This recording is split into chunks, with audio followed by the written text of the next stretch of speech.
Hello दोस्तों, स्वागत है आपका तोली पद्दू चैनल में। मैं हूं मुख्तार अली और हम फिर एक बार आज यहां मौजूद है एक दिलचस्प बातचीत के लिए।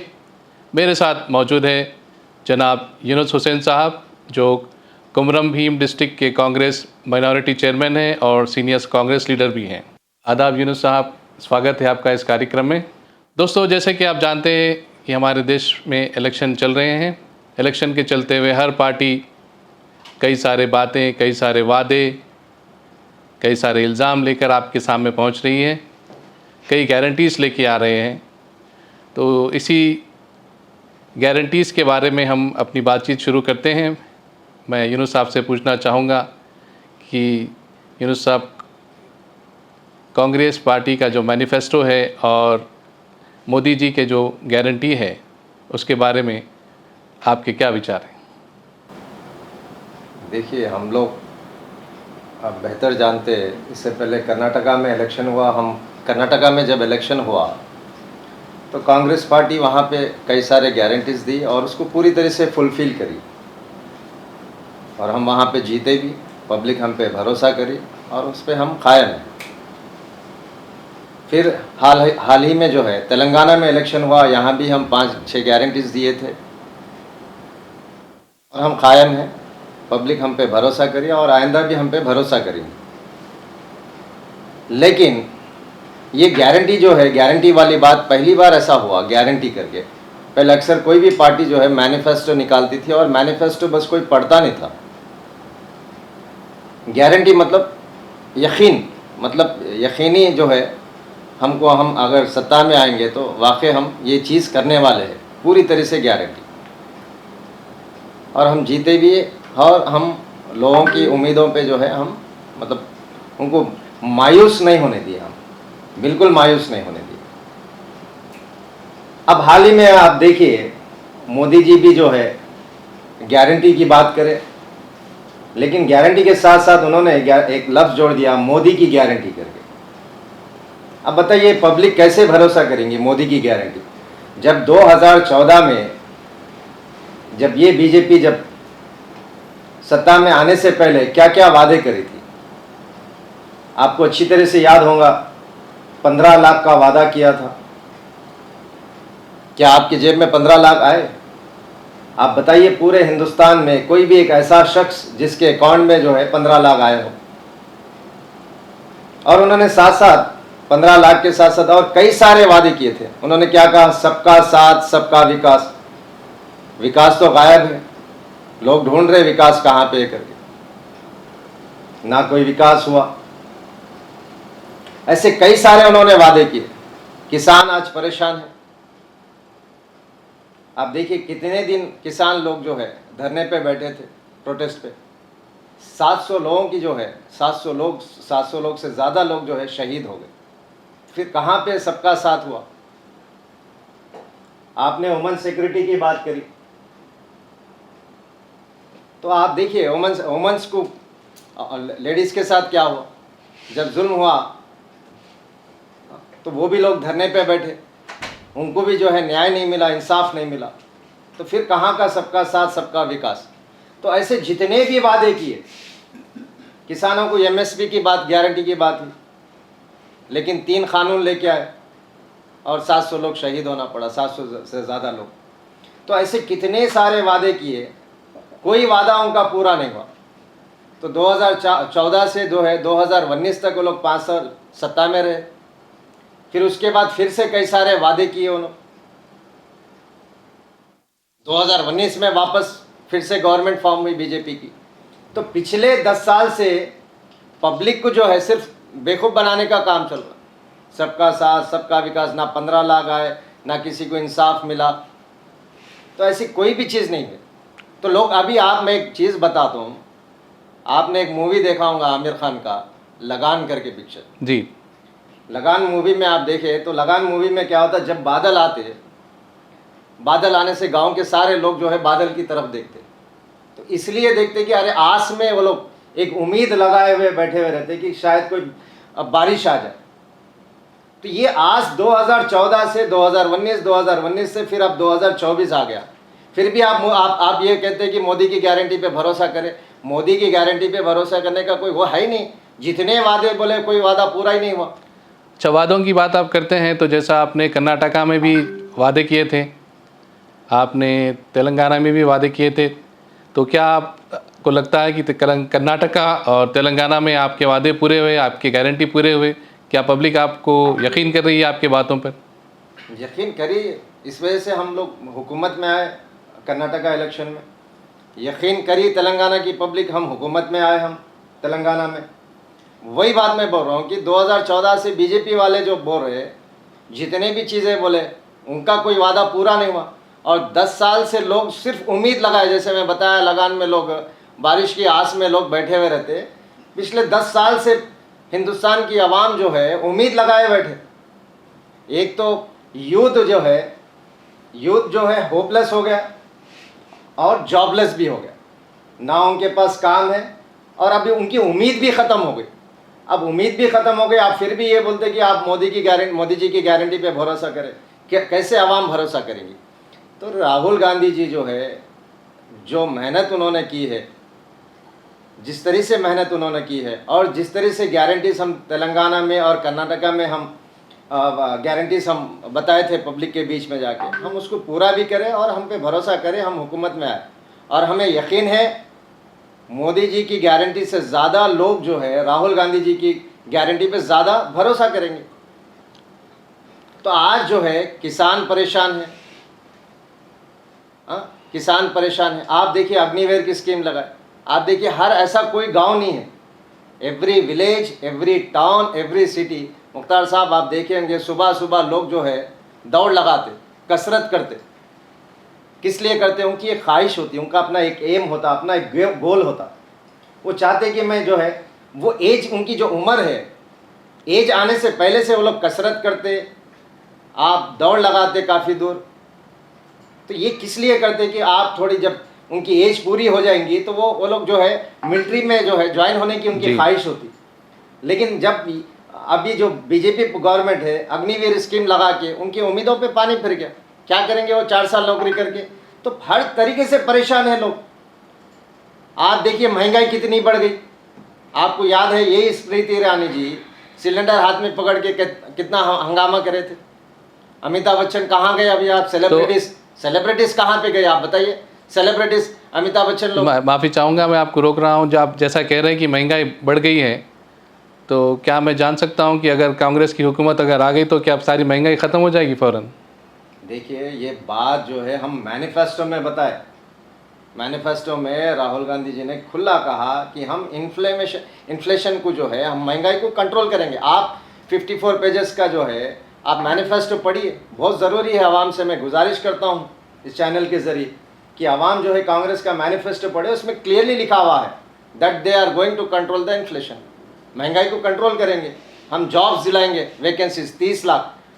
और मैं सबसे बड़ी और एक बात ये बताना चाहता हूँ कि मोदी जी की गारंटी और कांग्रेस का जो न्याय पत्र है, दोनों में फ़र्क ये है, सबसे बड़ा फ़र्क ये रियलिस्टिक है।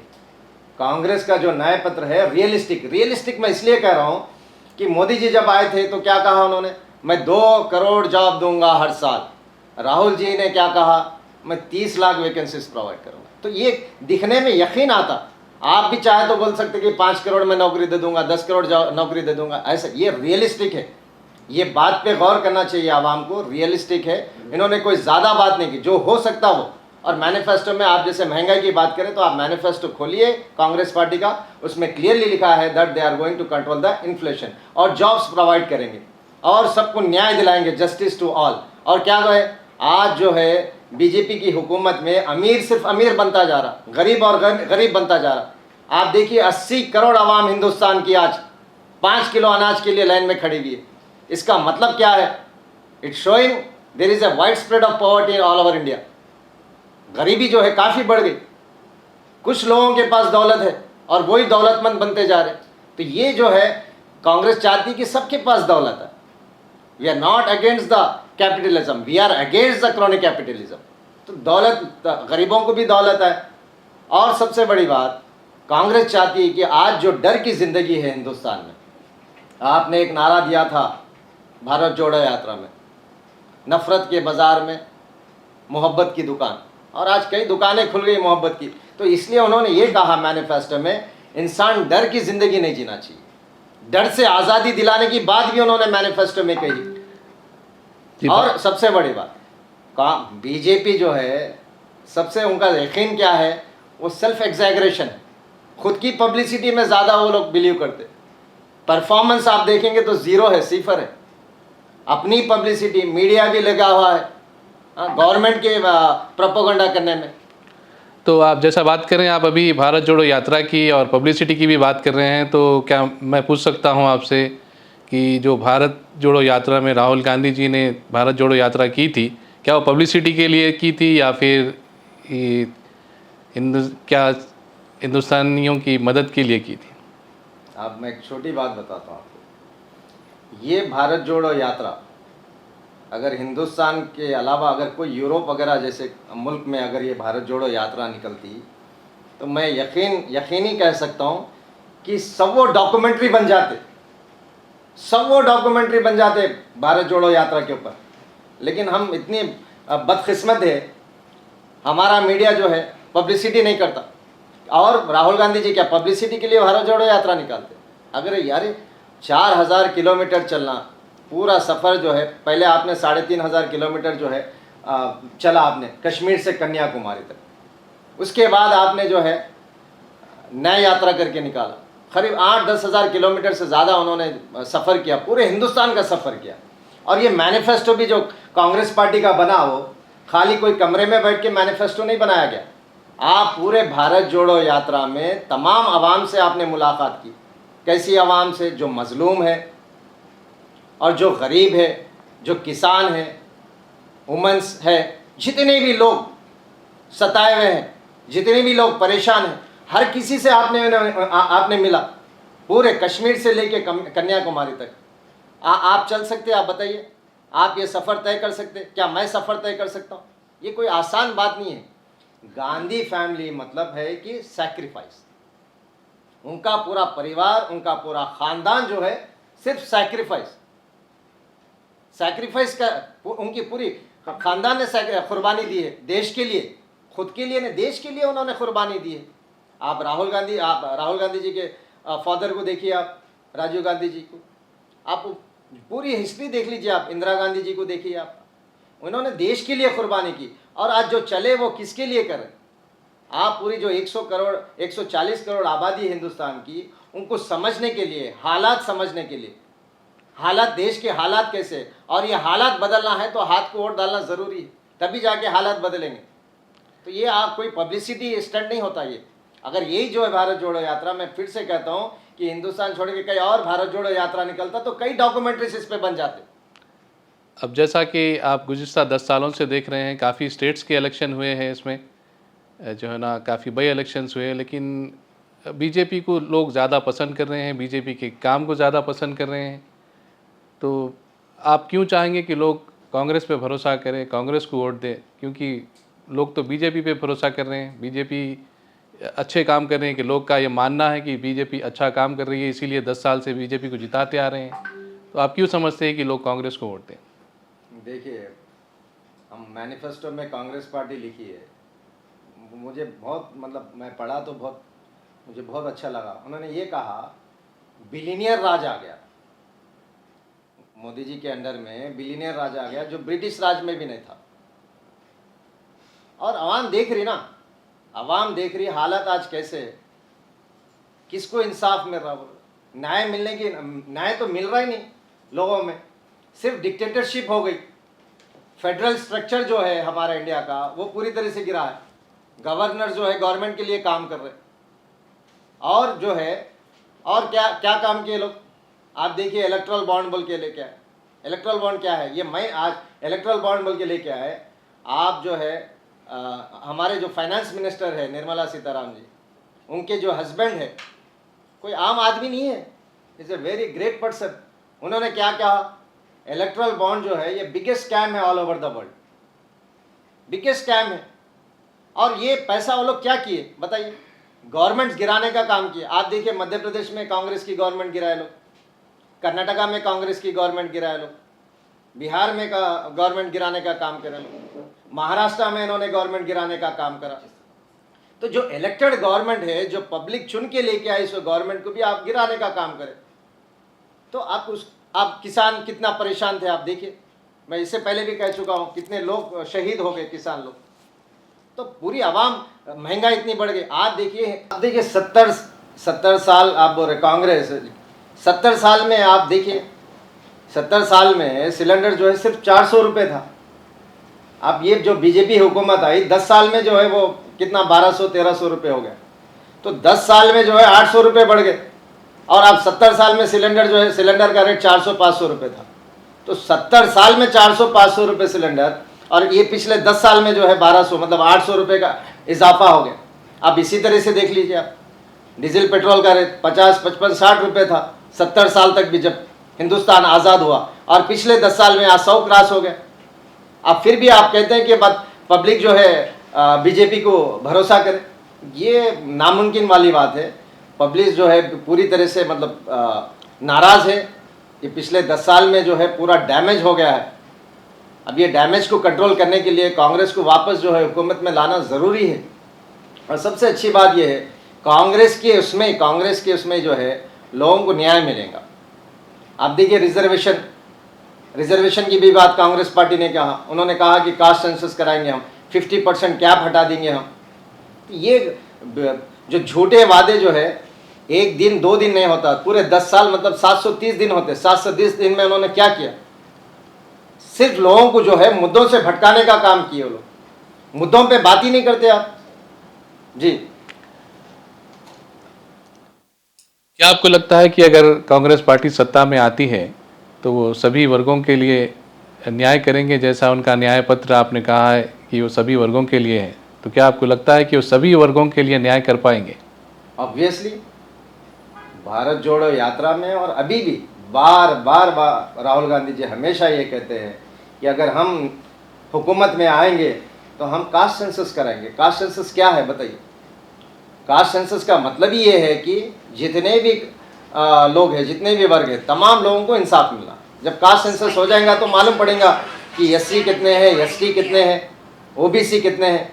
और जो आज रिजर्वेशन है 50% का जो कैप है, उसको हटाने का वादा किया उन्होंने। और ये पूरी बात जो है मैनिफेस्टो में उन्होंने लिखी। आज देखिए आप, कोई बड़ी कंपनी है क्या? इतना बड़ा पॉपुलेशन है ओबीसी का, एससी का, एसटी का, माइनॉरिटीज़ का, ऑलमोस्ट 70% से ज़्यादा पॉपुलेशन है। आप बताइए कौन से उनके बड़े कंपनीज है? कोई बड़े कंपनीज में कोई वो लोग कोई बड़े मैनेजमेंट में है क्या? कोई प्राइवेट सेक्टर बड़ी फील्ड में है क्या? तो जब ये कास्ट सेंसस कराएंगे तो हमको मालूम पड़ेगा कि कौन कितने लोग हैं। उसके हिसाब से उनको रिजर्वेशन मिलेगा, उसके हिसाब से उनको प्राइवेट सेक्टर में जॉब्स मिलेंगे। तो ये न्याय नहीं तो और क्या बात है? तो जब कांग्रेस आएंगी, ये इन्होंने मैनिफेस्टो में भी लिखा है, और मैनिफेस्टो के हिसाब से बराबर कास्ट सेंसस हम कराएंगे कांग्रेस पार्टी, और बराबर जो है हर तबके के लोगों को जो है न्याय दिलाएंगे। अब जैसा कह रहे हैं कि राहुल गांधी जो है ना लीड कर रहे हैं इस चीज़ को, न्याय पत्रों को, और इंडिया ब्लॉक को लीड कर रहे हैं। हाल ही में मैंने देखा कि जो प्रशांत किशोर हैं, उन्होंने कई बातें कही हैं राहुल गांधी के बारे में। उन्होंने कहा है कि उन्हें 10 साल की ब्रेक ले लेनी चाहिए। वो कह रहे हैं कि बीजेपी हुकूमत बनाएगी तो कांग्रेस काफ़ी लेट हो गई इलेक्शन में आने के लिए। राहुल गांधी को 10 ईयर्स के लिए जो है ना इलेक्शन छोड़ देना चाहिए, या फिर कैंपेनिंग छोड़ देनी चाहिए, या फिर पार्टी छोड़ देनी चाहिए। इसके बारे में आप क्या कहते हैं? मुझे तो ये बात सुन के मस्करापन लगता है। जो इस तरीके की बात करते हैं, ऐसे लोग जो है, एक ढूंढो तो 1000 मिलेंगे। याद रखिए, आपके जैसे लोग, मेरे जैसे लोग, ऐसे बोलने वाले लोग जो है, एक ढूंढेंगे तो हज़ारों लोग मिलेंगे, लाखों लोग भी मिल सकते। लेकिन राहुल गांधी जैसे लोग जो है हज़ारों नहीं लाखों में एक मिलेंगे। कि आप जो तपस्या जो उन्हें कुर्बानी दी है, जिस तरह से उन्होंने, मतलब आज हिंदुस्तान में कोई आवाज़ उठा रहा तो वो सिर्फ राहुल गांधी जी आवाज़ उठा रहे आवाम की तरफ से। हर मुद्दे पर राहुल गांधी जी आवाज़ उठा रहे, हर मुद्दे। तो आप ये कहना चाह रहे हैं कि प्रशांत किशोर की कोई बात मायने नहीं रखती? बिल्कुल मायने नहीं रखती। आप कहीं पे बैठ के आप देखिए, आप कई इलेक्शनों में उन्होंने इतना सारा काम किया है, कई पार्टियों को उन्होंने जीता है। आप कह रहे हैं कि उनकी बात में कोई मायने नहीं रखती? जहाँ जो गवर्नमेंट जीतने वाली है उनसे उन्होंने टाइप किया, वहाँ पे ऑलरेडी आप देखिए, आंध्र प्रदेश में जब राजशेखर रेड्डी साहब की हुकूमत आने वाली थी, अगर आप प्रशांत किशोर साहब साथ नहीं भी देते तो बराबर वही गवर्नमेंट आने वाली थी। आप कलकत्ता की ले लीजिए, अगर आप वहाँ पे ममता बनर्जी से टाई अप नहीं करते तो वहाँ पे वही हुकूमत आने वाली थी। तो ये सब फालतू बातें हैं, मुझे तो अजीब दिखता है ये बातें सुन के जो है ना। आप जिस तरह से राहुल गांधी जी आज जो आवाज़ उठा रहे, जो मुद्दों पे बात कर रहे, बीजेपी जो है मुद्दों पे बात तो नहीं करती। किस लिए वो राहुल गांधी पे पर्सनल इस तरीके का अटैक कर रहे हैं? अरे क्या है बताइए आप, बीजेपी के लिए डेवलपमेंट बोले तो क्या है? आप देखिए, बीजेपी के लिए डेवलपमेंट का मतलब, आप इलेक्शन में कभी बीजेपी मुद्दों पे बात करी क्या बताइए? बीजेपी के लिए डेवलपमेंट का मतलब है मंदिर मस्जिद, इंडिया पाकिस्तान, नेहरू जी की बात करते 70 साल पुराने, जिन्ना की बात करते, मतलब पुराने किस्सों को लेके आते, 70 साल पुराने चीज़ों को लेके आते। और 2047 में हम क्या करने वाले हैं? भाई आप क्या है, हम कितना परेशान है, आवाम कितनी परेशान है, आप मुद्दों पे बात ही नहीं करते, आप 70 साल पुराने बातें करते आप। और आगे हम 2047 में 2047 में हम क्या करने? राहुल गांधी जी का विजन बहुत बड़ा है, आप बहुत दूर की सोचते आप, सुने, उनके विजन के सामने आप ये सब चीज़ें काम करने वाली नहीं है। ये बताइए कि इलेक्शन जैसा अभी चल रहा है, फर्स्ट फेज जैसा हो रहा है, तो आपको क्या लगता है कि कांग्रेस को कितनी सीटें आएंगी? क्या वो हुकूमत बना पाएंगे?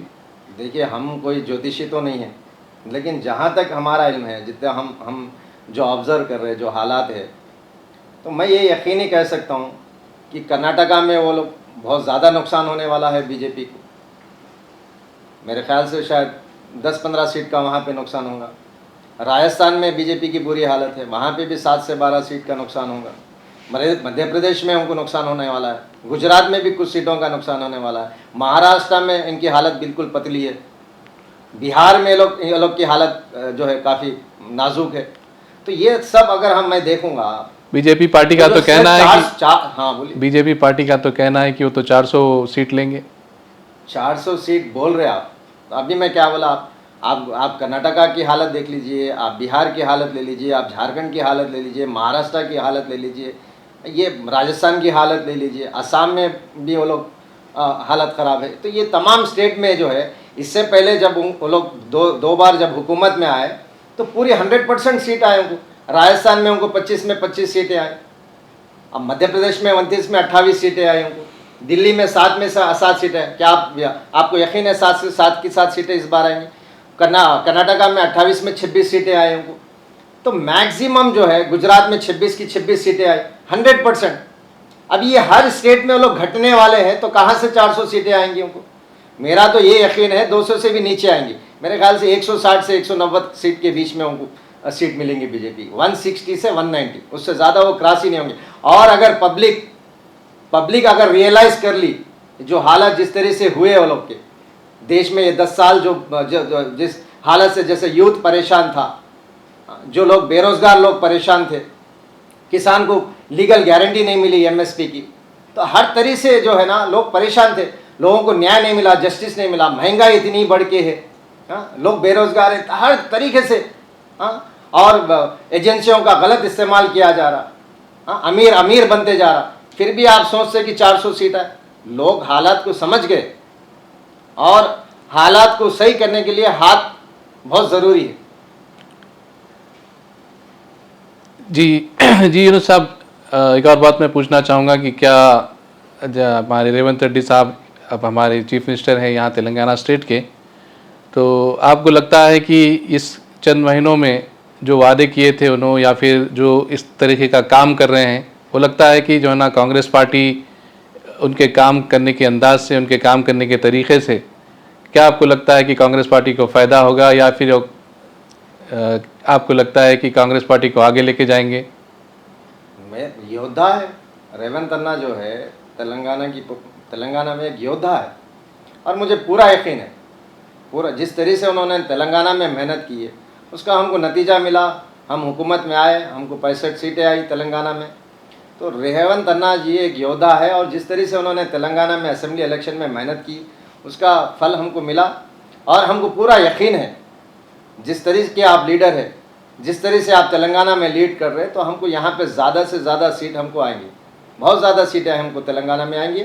उसी तरह राहुल गांधी भी जो है देश में एक योद्धा है, और उनकी लीडरशिप में भी हमको ज़्यादा से ज़्यादा सीटें आएंगी और इंडिया अलायंस जो है वो गवर्नमेंट फॉर्म करने जा रहा है।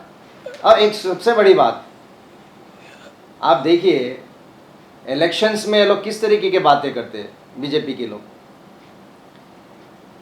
गैस सिलेंडर इतना महंगा है, तेल का रेट इतना महंगा हो गया, बेरोजगारी है, बार बार मैं रिपीट कर रहा हूँ इस चीज़ को। अग्निवीर को लेके जवान परेशान है, परफॉर्मेंस इनका बिल्कुल ज़ीरो है। ये तमाम मुद्दे रहने के बाद, किसान को एमएसपी, तमाम मुद्दे होने के बाद जब इलेक्शन आता तो किस तरह से मुद्दों से हट के बात करते आप। अभी आप देखिए तेजस्वी यादव बिहार में जो है मच्छी खा रहे थे तो मच्छी की बात बोल दी उन्होंने।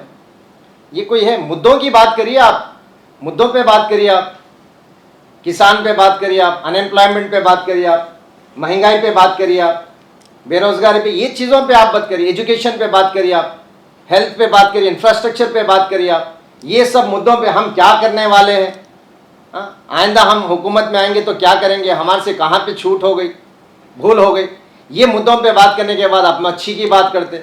मुझे आज भी यकीन है जीएचएमसी इलेक्शन जब तेलंगाना में हुआ था उस दौरान जो है यहाँ पे पूरा फ्लड्स आ गए थे तेलंगाना में। जब तेलंगाना में फ्लड्स आ गए थे, पूरे घरों में बारिश आ गई थी, लोग परेशान थे, आवाम पूरी तेलंगाना की परेशान थी। और उसी टाइम पे जीएचएमसी का इलेक्शन चल रहा था। बीजेपी के एक साहब बड़े लीडर यहाँ पे तेलंगाना में, हैदराबाद में आके, आप मुद्दों यहाँ पे फ्लड्स की बात नहीं कर रहे, लोगों के आवाम की तकलीफ की बात नहीं कर रहे, आप क्या बात कर रहे, जिन्ना की बात कर रहे। अरे भाई आप मुद्दों पे बात करिए, आप इलेक्शन मुद्दों पे होना चाहिए ना। आप मच्छी की बात कर रहे हैं, आप जिन्ना की बात कर रहे हैं, जिन्ना से हमको क्या लेना देना। अरे गरीब परेशान है, आवाम परेशान है, आप मुद्दों पे बात करिए ना। आप मच्छी ले लेके आए अभी, तो ये कोई इलेक्शन इस तरह से कोई वो होता क्या, बताइए। तो हमको पूरा यकीन है रेवंत अन्ना जी जिस तरह से मेहनत कर रहे हैं और जिस तरह से वो सोचते हैं आवाम के ताल्लुक से, बेशक हमको जो है ज़्यादा से ज़्यादा सीट उनकी लीडरशिप में यहाँ पे हमको मिलेंगे। और हिंदुस्तान में भी जो है राहुल गांधी जी की लीडरशिप में हमको ज़्यादा से ज़्यादा सीटें मिलेंगी और इंडिया अलायंस जो है गवर्नमेंट फॉर्म करने जा रहा है। आप लिख लीजिए बात। चलिए मान लेते हैं आपकी बात कि इंडिया अलायंस गवर्नमेंट फॉर्म कर रहा है, तो आपको क्या लगता है कौन बनेगा प्राइम मिनिस्टर इस कंट्री का? देखिए हम यहाँ पे बैठ के प्राइम मिनिस्टर कौन बनेगा ये तो नहीं बोल सकते, और कांग्रेस पार्टी में एक से एक काबिल नेता है, एक से एक काबिल। तो कांग्रेस पार्टी के प्रेसिडेंट है हमारे जनाब रिस्पेक्टेड मल्लिकार्जुन खड़गे साहब, उनका ये फैसला है। हमारी एक CWC कांग्रेस वर्किंग कमेटी है, तो ये सब मिलके फैसला लेते। और मैं इंस्पिरेशन लेता हूँ मल्लिकार्जुन खड़गे साहब से, मैं बहुत उनकी रिस्पेक्ट करता हूँ। इतने लॉयल कांग्रेस पार्टी के लिए, इतनी पूरी ज़िंदगी उन्होंने कांग्रेस पार्टी में लॉयल्टी के साथ गुजारी है। बहुत काबिल, बहुत ज़्यादा एक्सपीरियंस उनका है, बहुत ज़्यादा एक्सपीरियंस। लेकिन फिर भी मेरा अगर पर्सनल ओपिनियन अगर मैं आप पूछ रहे तो मैं ये बोलूँगा कि राहुल गांधी सबसे बेस्ट ऑप्शन रहेगा। अगर इंडिया अलायंस बनेगा तो इस बार आवाम भी खामोश नहीं बैठेंगी, राहुल गांधी जी के लिए आवाज़ उठाएंगी, क्योंकि आप यंग है, डायनामिक है आप, और बहुत अच्छी सोच है उनकी जो आइडियोलॉजी है। कांग्रेस पार्टी में हमेशा कहता हूँ, राहुल गांधी जी हमेशा कहते हैं, उनकी बात में हमेशा सुनता हूँ मैं, कि कांग्रेस एक आइडियोलॉजी है। ये आइडियोलॉजी के ऊपर में हम काम करते हैं। हमारा सबसे बड़ा डिफरेंस बीजेपी और कांग्रेस में जो है एक आइडियोलॉजी है, एक सेक्युलर आइडियोलॉजी, सबको लेके चलने वाली, चाहे वो दलित हो, आदिवासी हो, किसान, माइनॉरिटीज़ हो, हर एक के लिए सोचने वाली पार्टी अगर कोई है हिंदुस्तान में और सेकुलर पार्टी कोई है तो वो कांग्रेस पार्टी है। तो बहुत अच्छा होगा, क्योंकि उनकी जिस तरह से सोच है, जिस तरह से उन्होंने मेहनत की है, आज मैं तो बोलता हूँ पूरा क्रेडिट उनको जाना चाहिए। जिस तरह से उन्होंने 10,000 किलोमीटर का सफ़र हिंदुस्तान में तय किया। मैं आपको पहले भी बोल चुका हूँ इस प्रोग्राम के कि डॉक्यूमेंट, अगर ये भारत जोड़ो यात्रा अगर हिंदुस्तान के अलावा कहीं और निकलती तो कई हज़ारों सवों जो है डॉक्यूमेंट्रीज बन जाते। तो जिस तरह से उन्होंने मेहनत की, जिस तरह से उन्होंने आवाम के ताल्लुक से आवाज़ उठाई हर मुद्दे पे, और मुद्दों पे बात करते राहुल गांधी जी, हर चीज़ मुद्दों पे होती, इधर उधर डिस्टॉर्शन नहीं होता, मुद्दों से भटकाने की बात नहीं करते, जो उनसे होता वो बात करते, जो हम कर सकते वो बात करते। तो उनकी जो सोच है किसानों के ताल्लुक से, महंगाई के ऊपर में, गरीबों के ताल्लुक से, SC के ताल्लुक से, ST के ताल्लुक से, आदिवासी के ताल्लुक से, तमाम OBC के ताल्लुक से, तो ये सबके बारे में सोचते। तो अगर न्याय मिलेगा, बराबर कांग्रेस पार्टी आएंगी तो हर किसी को इंसाफ मिलेगा, ज़रूर मिलेगा। तो मुझे पूरा यकीन है कांग्रेस पार्टी हुकूमत में आएंगी तो ज़रूर सबको न्याय मिलेगा, और यही हमारा मैनिफेस्टो है, न्याय पत्र। तो मेरी अपील है हिंदुस्तान के आवाम से कि आप थोड़ा वक्त निकालिए और जो कांग्रेस पार्टी का न्याय पत्र है आप उसको पूरी तरह से पढ़िए। आप में इतनी समझ है तो आप फैसला ले सकते। जिस तरह से हालात हुए पिछले 10 साल में, तो आप पढ़ेंगे तो आपको महसूस होगा, आप एहसास कर सकते कि कांग्रेस पार्टी क्या कर सकती है। और पूरी गारंटी के साथ उन्होंने न्याय पत्र में हर चीज़ का जिक्र किया है। तो मेरी फिर से एक बार आप लोगों से गुजारिश है आवाम से कि आप कांग्रेस पार्टी का न्याय पत्र जो 54 पेज 56 पेज का जो न्याय पत्र है आप पढ़िए और सोच समझ के वोट डालिए। हालात बदलना ज़रूरी है और हालात बदलने के लिए हाथ ज़रूरी है। ओके, धन्यवाद यूनुस साहब हमारे इस प्रोग्राम में आने के लिए। हम उम्मीद करते हैं कि आप हमारे इस चैनल पे दोबारा जल्द आएंगे। दर्शकों, मैं धन्यवाद करना चाहूँगा आप सबका।